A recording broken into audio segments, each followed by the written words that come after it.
it too, John. Can anybody hear me? I can. I'm not recording yet, so I'll start the record now.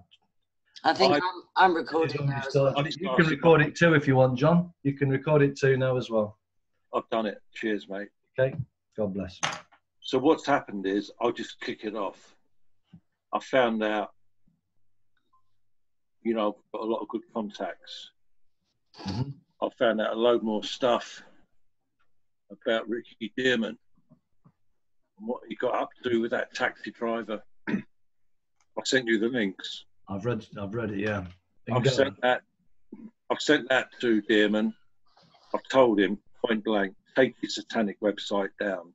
Otherwise, Bill and Ben will grab him, and they know where he is. Right now, then, this has gone to Scotland Yard and all the police.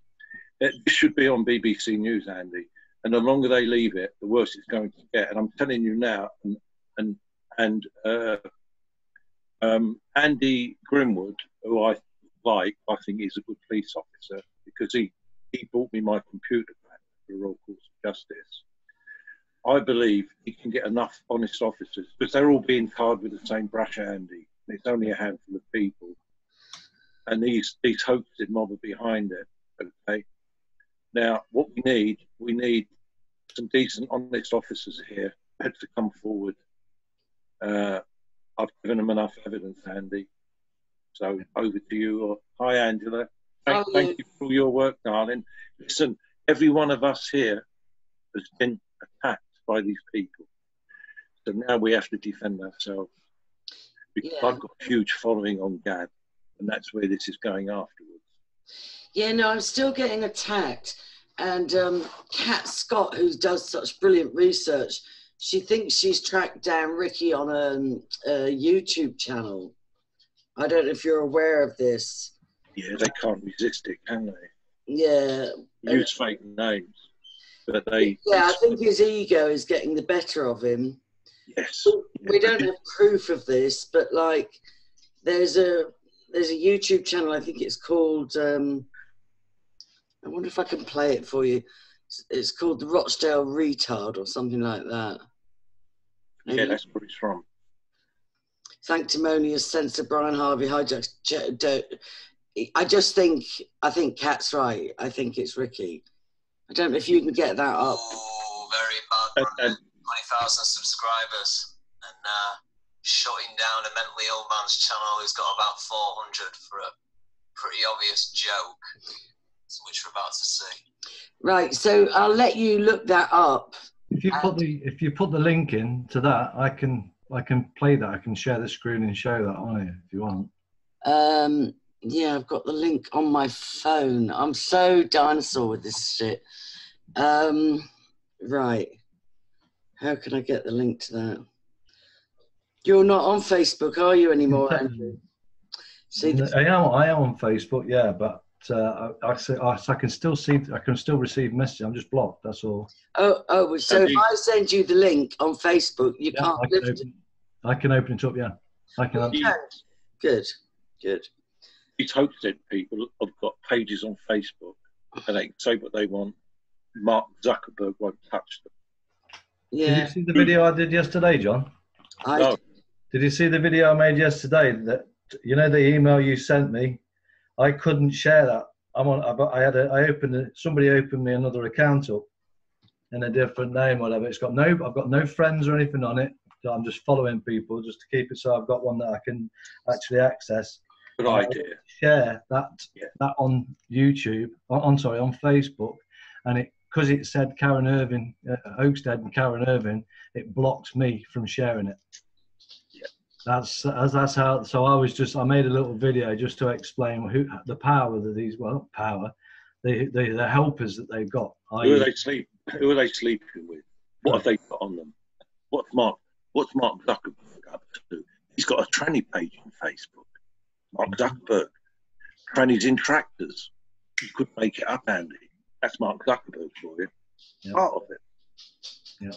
We're bringing the lockdown. And I'll tell you what, and I've said it for years, the BBC now is laughed at around the world with their fake news.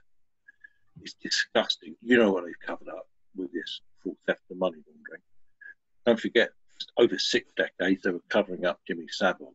Even David Icke pulled that out, and Johnny Rotten. Now then, unless we close down the BBC, nothing's going to change. I've told this.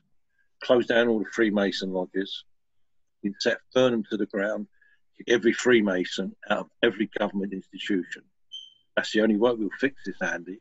The whole world knows it. John, are you okay? Like, I wanted to know, first of all, I was really upset a few days ago when you said you were going sort of into semi-retirement, and I completely relate, right?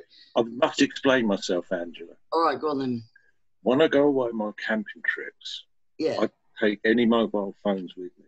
Yeah. Or any tracking devices. Yeah. People come and visit me. I can't even tell you some of the people. I'm not even going to tell you. I'm sworn to secrecy. And I get past names, addresses, their holiday apartments, villas, their car number plates, their favourite restaurants. And they want me to hand all this information over to Bill and Ben. And I've said, hang on. We're in the final stages of the Royal Commission. There's immunity offers. I'm giving these people one last chance. And I'll tell you what, Angela, myself and Edward have the power to grant immunity as corruption control partnerships with the Crown. I've been with Edward where he's posted special envelopes to the palace. It's stuff that I've never allowed to see. When I had those 178 Archlever files in my old address in 7 St. Crispin's Court, I randomly picked one and I brought out a letter, a handwritten letter to Mom at Balmoral. That was one letter. They're all now in a safe house in a fireproof cabinet. We've also got it backed up on hard drives, and I've got all my hard drives back. They're all intact. Wow, well done. That's brilliant. And don't forget, my statement, 3-hour statement, went straight to the Crown Prosecution Service. I'm now holding my solicitor, Noel McGuinness, responsible for my incarceration. They should have came and got me out. Yeah. I want to ask you.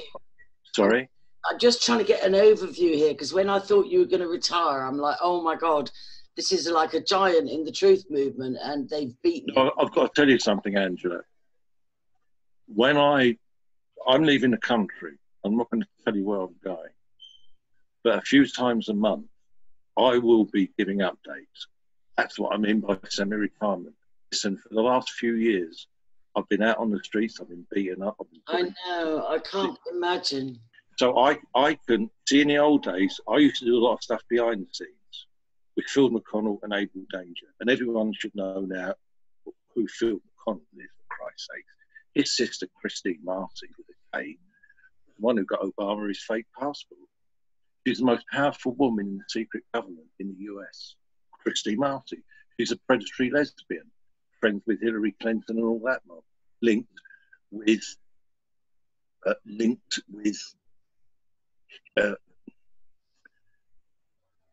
Clegg.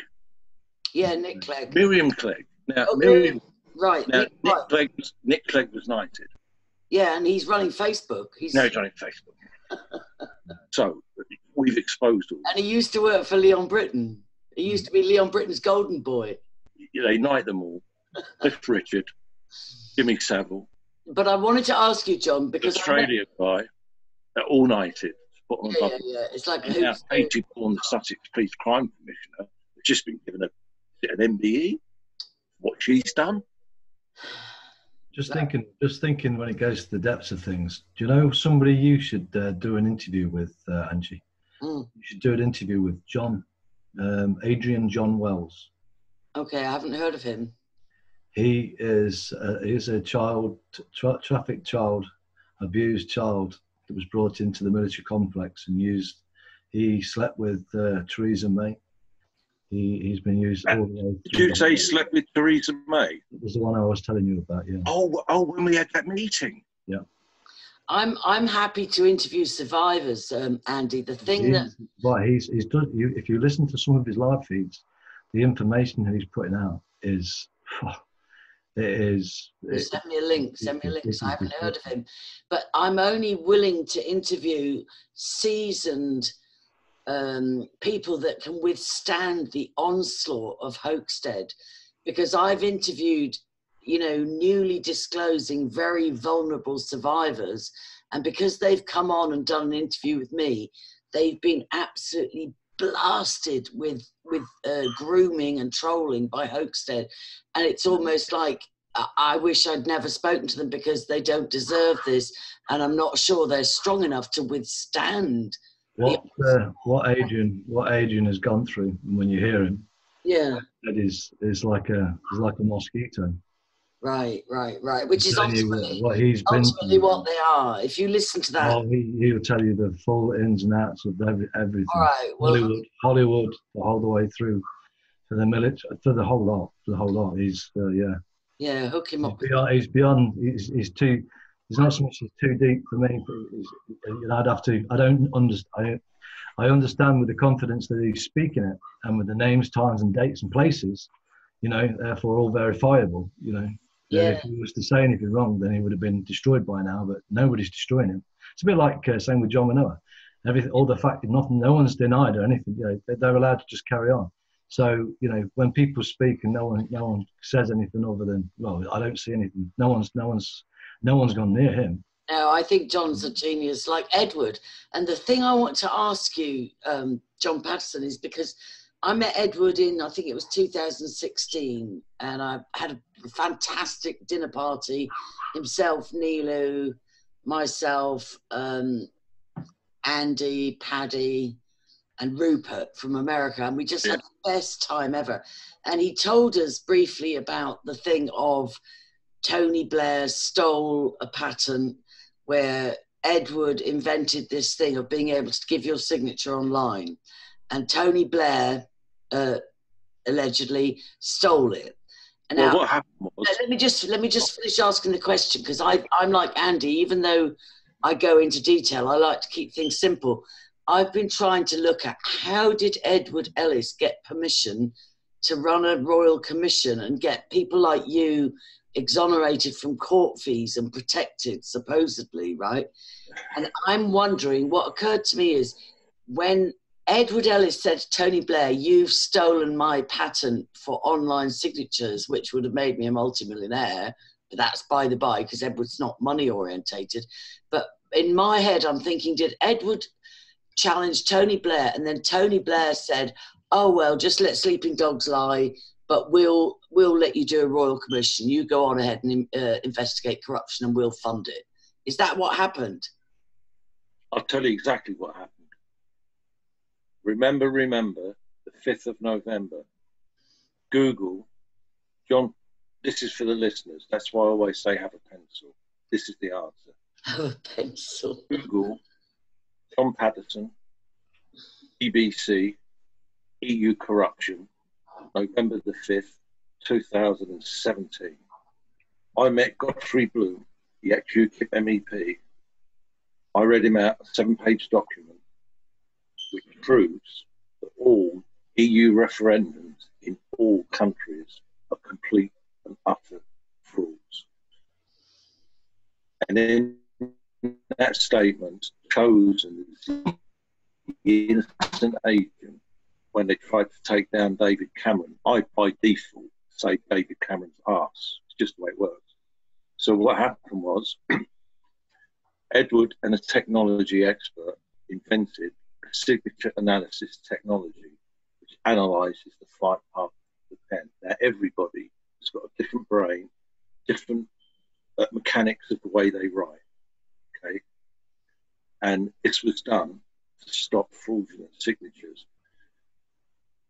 Tony Blair got Barclays Bank agents to steal the source code, but unfortunately for Tony Blair and Barclays Bank agents, Edward won a gold medal award at the Geneva Inventions Exhibition.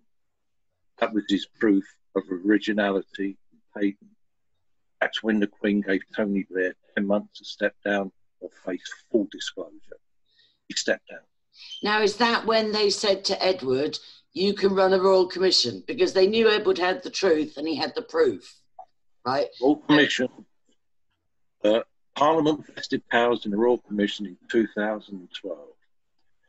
Edward then, because he knew equity law, he's known this since he was 10 years old, he had to go right back to the Gnostic Christians. He's a genius. He's a genius. So, yeah, like John Monroe, he's a genius. And other people started doing it. Edward started recruiting people like us. And Edward is well in the lead. And he's in direct contact with all the bishops and archbishops. Edward is the man. But do you think, because I know I'm watching the same scenario unfold in America where there's proof up the kazoo, like with Jeffrey Epstein or whatever, there's mountains of proof, but nobody's doing anything with it.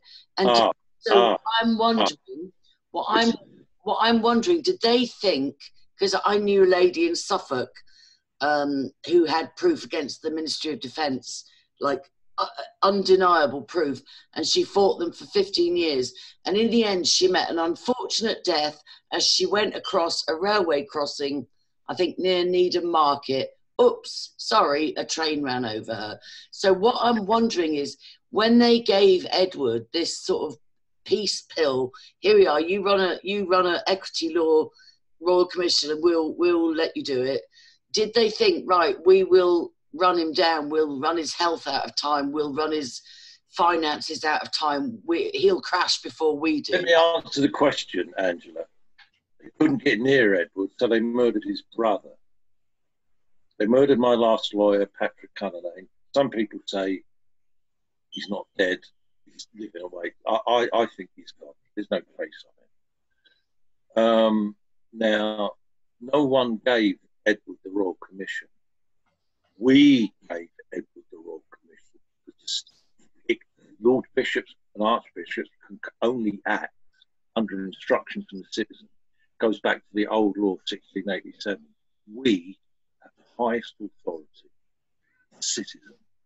Now then, Edward knew equity law inside out. He heard about my case. And he said, blah, blah, blah, Royal Commission. It's the first of its kind in 300. Yeah, okay, just let me finish, please. Right, please let me finish, Angela. All right, sorry, darling. And I looked at Edward, because I've been researching this for 20 years. Okay. And I thought to myself, does Edward understand the kind of people he's going up against? Well, he did. He didn't want to tell me in case I ran away. I was right for it, Angela. Same as Andy's right for it. Yeah. We've got all the information now. Sorry, go ahead. No, it's not. I don't want to interrupt. You go ahead, Andy. Let me just to keep your point of what your question was, Angie, because it's a valid point, and it's a valid point that we should all ask ourselves. Was it set up? First of all, yeah, I will say the reason why it was formed was because we can form it, and they can't stop us. Number one. So it was formed because we can form it, to check them out. The question you said was did they allow him to do it because they think that by the time they can do anything about it, they'll have stopped him, or he'll have given up, or he'll be dead. Now, those questions are obviously relevant because, yes, my answer to that one was logically be most certainly, 100%. But unfortunately for them, he hasn't gone away, and he's built up strength. And he's built up because it's now come out there and there's more people, that are exposing it. So the more light that's shone on it, the less chance they have of stopping it, and the more chance there is of everyone realising what the hell's going on, and then we can clean up shop. Because the police are useless without the people, which is why I always said I don't bother with you, because I know, number one, even if I am talking to a good copper, there's nothing you can do. And you're going to get dealt with worse than me. So I don't mind. I'll put my head on the line, yeah, to get the people, to wake the people up, so that they can say, now listen, any of you good police in there's enough of us now, we're going to back you. And if they're going to threaten you with this, that, and what, X, Y, and Z, we're going to be backing you 100% because we're behind you. Because we've actually found a policeman that's actually a constable. And if we find any constables out there that will serve the public, the public is going to give them the backing. And that's what they need, because we haven't got any constables anymore. We have to make them. We have to empower them. Yeah, because at the end of the day, they're here to serve us. And if we empower them to serve us, then we won't serve us. Yeah? You're breaking up, John. Look, let me say this. Please let me say this. Yep. My internet connection, you hear me now? Yeah, I can hear you now. I'm on Wi-Fi. Listen, this. Okay. We're offering you something on the viewers to take. You're going to get the most senior positions in the most senior positions. That's guaranteed. And we will have a. John, you're breaking up. John, we can't hear you. It's not audible. It's not. You can't hear you. Do you want to turn your camera off? Do you want to turn your camera off and see if that gives you a bit more bandwidth? Because you're losing it. We're losing you. You shouldn't do that, but I mean, obviously, we don't know who's interfering with it, do we? Can you hear me now? Can you hear me? I can hear you now, John. Where were we up to, Andy? Before you better go through the whole. You better go back right to the beginning, John, because it was all on. It was breaking up all the way. Let me just say this, John. Let me just say this. One of the things that gives you most credence is that you never had to pay court fees. So Edward Ellis is not just whistling in the wind saying we've got a royal commission. This is established. You don't have to pay court fees. So it's a real thing. It's like these idiots saying, where's your court number and where's your report? Yeah. This is a real thing. Otherwise you would be hundreds of thousands of pounds in debt for court fees. So that gives you... Don't forget... Yeah, don't forget, Andrew, every time I 55 quid, and I stand how John, can I? It was men. John, can I phone you? Can I phone you? Have you got your phone? Can we? Because I can't hear you, John. It's breaking you up, mate. Yeah, the internet. Can I phone you and bring you on? I'll call you now. I'll call you now and bring you on the phone.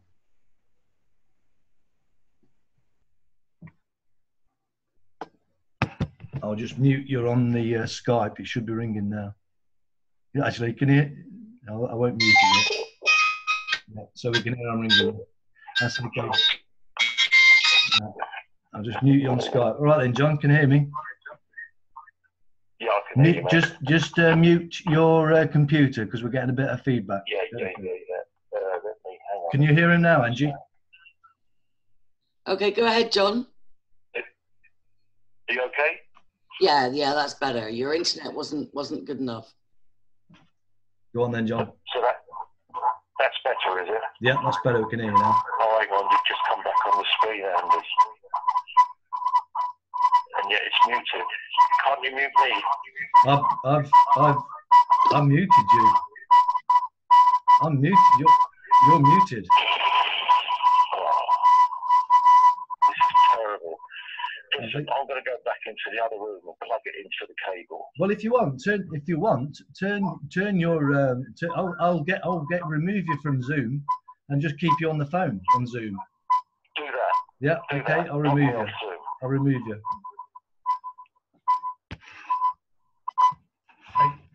Okay. You're removed. Can you still hear me, John? Oh, what a relief. That's better. Listen, I'll probably lose recording, but it doesn't matter. Listen, there was a question before I broke up. What was the question? No, I asked two things I wanted to ask you. One, I said, did Edward get given the Royal Commission facility in exchange for shutting up about having his patent robbed? And you said no. And the second thing I was going to ask was, what was your original case that Edward took on to start the Royal Commission with? I know that he's got multiple cases now, including my own, but he started with yours. So what was that original case? What happened was, I was issued an imprisonment fraud I was sent to prison for 6 weeks, Lewis Prison. That's right. Only did 3 weeks. I lost 21 pounds in weight because the food was absolutely disgusting. Now, Andy sent me some money because inside you can buy treats like apples and chocolate, but they wouldn't even let me have access to that money. So Edward wanted to use that case as an imprisonment fraud. Okay. That's when he explained the Royal Commission to me in detail. And since then, I've had a mental health fraud. Yeah.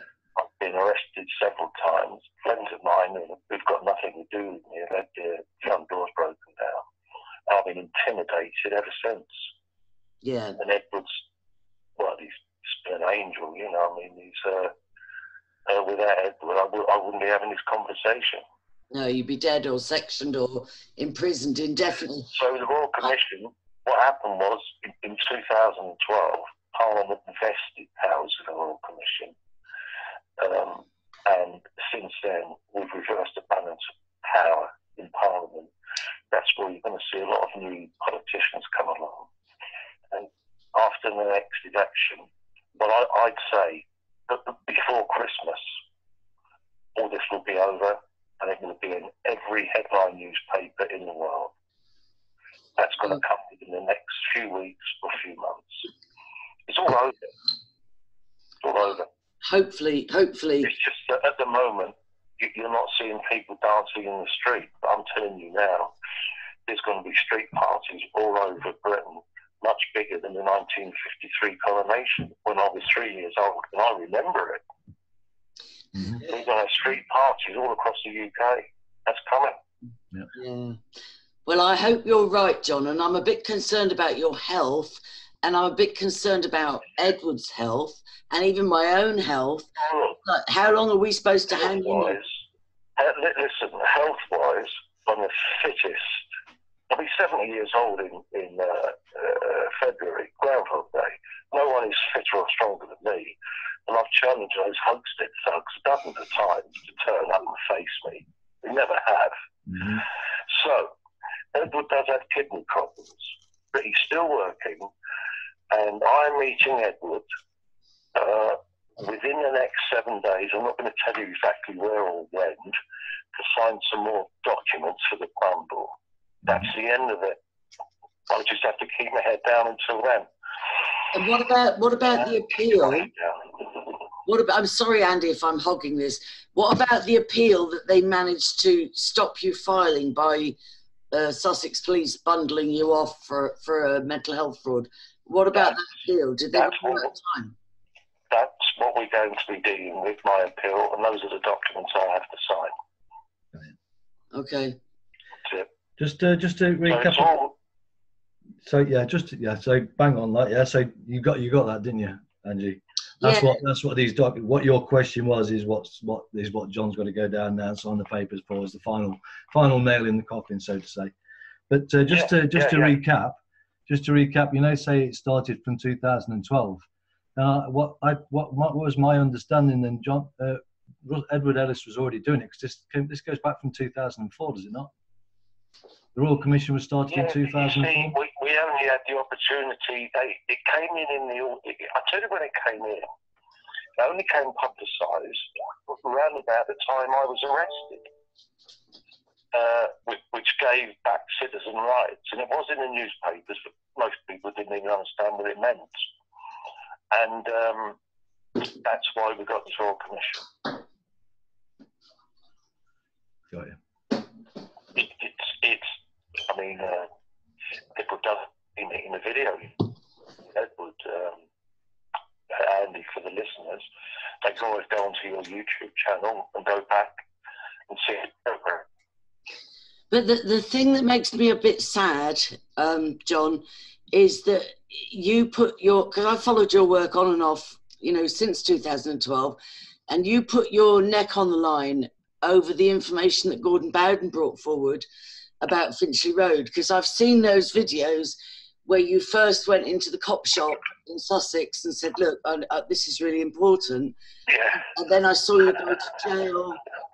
I've seen all of that. And so it's very heartbreaking for me and for a lot of people that people like you and Andy Devine and others put their neck on the line to get the truth out about the Finchley Road Ponzi schemes, and they got thrown overboard.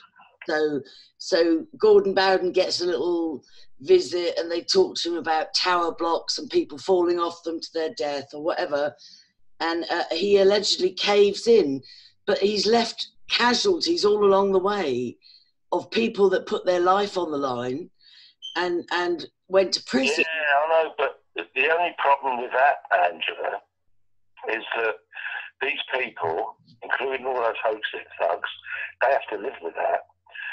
And now, I think Gordon did well, but I think he was warned off. But as far as the hoaxing thugs are concerned, they know, or they should know by now, that they're going to be spending the rest of their lives looking over their shoulders. Because whether it comes tomorrow, next month, or next year, those people have all been marked. And I want them to understand, because of what they've done, they're never, ever, ever going to be allowed to show their faces again, use their mobile phones, their credit cards, or their bus passes. Because John, if their consciences are so seared, and if they've had the kind of satanic ritual abuse upbringings, like, for instance, that Gabriel and Lisa said that their daddy had grown up in and their granny was involved in, and so on and so forth, if their consciences are already seared, we shouldn't hold our breath on them being, they haven't gone to ground. I'm still getting trolled every day. Last night, Dearman is trolling me. Yeah, I know, but they're hiding behind IP addresses. Listen, what I'm going to do is I'm going to set up another laptop and plug it directly in so that I don't have to hold this phone to my ear because it's starting to get hot. Okay? Mm-hmm. So I'll come back on in about 5 minutes. All right, buddy. I'll speak to you in a minute. Yeah. And just while we wait for John, let me just interject my go for it. My vision of because John's constantly stating the obvious fact that sooner or later somebody's going to have to go around and stop these people by whatever means possible, because it's wrong and they must stop. Now, my point was the thing is, I won't get sucked into the dark side, so I don't want to cause these people any pain. So it's not about me. It's nothing to do with me. But the point is, what I do know is that, like anybody else, when you become conscious of the right and who you really are and what you should really be doing, the fact that you shouldn't be doing these things, regardless to whether someone's done it to you or not, you're going to become conscious of that. And then, the wood chipper then will, trust me, appear a blessing, because they won't want to live with themselves and they will throw themselves into that wood chipper. That is my point. And the same point to when I said to the policeman they wanted me to work for them was, listen, mate, and they told me all I know exactly how they would protect me. They told me everything, because I wanted to find out, and they kept saying all the way through, fox of the hand, are you with us? Or are we after you still? And I said, as I said at the very beginning, mate, you're doing me a favour. I want to go inside. I want to break. I want away from all this system. Yeah. I says, you're doing me a favour, mate. Seriously. I says, don't worry about it. Do your bit. But don't worry, because I ain't fucking with you and you don't have to come after me. But I tell you one thing, because he kept saying, no one will ever find out. No one will ever hurt you. You'll never get hurt. I says, this is where the difference between me and you is. I says, at the end of the day, nobody can hurt me more than I can hurt myself. Yeah. And I wouldn't be able to live with myself. Yeah. So that was the end. And one of the coppers that did me, he left the force after that. After trying to get me to work with him, wow. He left the force. The other one, his eyes flickered side to side that fast when I was in that court just before I got locked down, because my dad had just died as well, and they told the judge that I was going to get left some inheritance because my dad had just died. He told me that's correct. And then the judge put a confiscation order and took everything off me. But bear in mind, I had the option. I didn't have to get anything. Not only that, I'd be a very rich man there. I could have been doing that scot-free and protected by the police, which is another point, actually, while we wait for John to come back, which is another point. I saw Brian Harvey doing a video with, who's the guy? Richard D. Hall. Richard D. Hall, Richard D. Hall. When he pulled out, he was doing a video on Millie Downer. Mm. And he did a video and found out who it was that got done for a murder or whatever. Yeah. And how I read that, when they said what he was a police informant. Yeah. So, you know, he took the position, yeah. He got protected. That the police offered me to be. Yeah, yeah. So in that story of what he was doing, I mean, I don't know what he got done for. I'm just, what went through my head was the fact that that thing, that creature, whatever he was, yeah, he was more than likely procuring children. And Millie Downer was more than likely a procured child, and the fact that he was then used to go and kill some other people, which were more than likely witnesses, and he was forced to by his controllers that he decided to work for, set him up to be destroyed. Hi, John. Hey, Angie, did you get my message in Zoom? All right. Yeah, can you not? Oh, yeah, right. Okay, yeah, you won't be able to come back on because, 1 second. Yeah, my Skype was still on. That's why the reception was bad. Oh, got you. Right, 1 second. Can you not click on the link and come in? Let's click on it again and see what happens. You should. That's it. Join with video. There you go. Right. You're back in then, yeah? You were unable to rejoin this meeting because you were previously removed by the host. Yeah, yeah. I've had that problem before. You know what? I'm going to tell you something else now, right? Yeah, I'm going to tell you something else. Send me a new link. Yeah? I can the only way I can do that is by setting a new. I'll try and send a new link. I'll send the link again. 1 second, John. No, I tell you, it won't work. I've had this problem before. No, well, you know what? The reason I'm going to say something now about that is because there's another side to this story.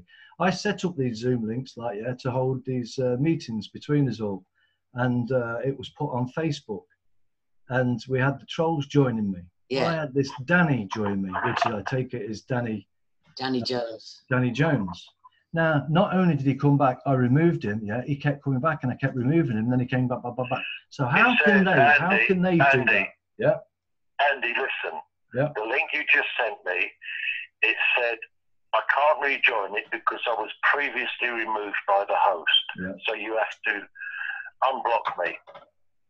So the only way we'd be able to do that, John, is to close this Zoom meeting and start a new one. Yeah, we'll do part 1 and part 2 then. All right, go for it. Do a part 1, part 2. 1 second. I want to talk to you. I want to pick up what you said, Andy, about that guy that murdered Millie Dowler being a protected police informant, and similarly that Brian Harvey's brought up about Andrew Ash. Mm-hmm. Because Andrew Ash has allegedly done exactly what Carl Beach is supposed to have done. Carl Beach is serving 18 years and Andrew Ash is walking free. So there is something to follow in that. So yeah, let's start a new Zoom. We'll do part 2. Okay then, we'll end this one and part 1, part 2 to follow then. Okay. All right, God bless. See you in a minute.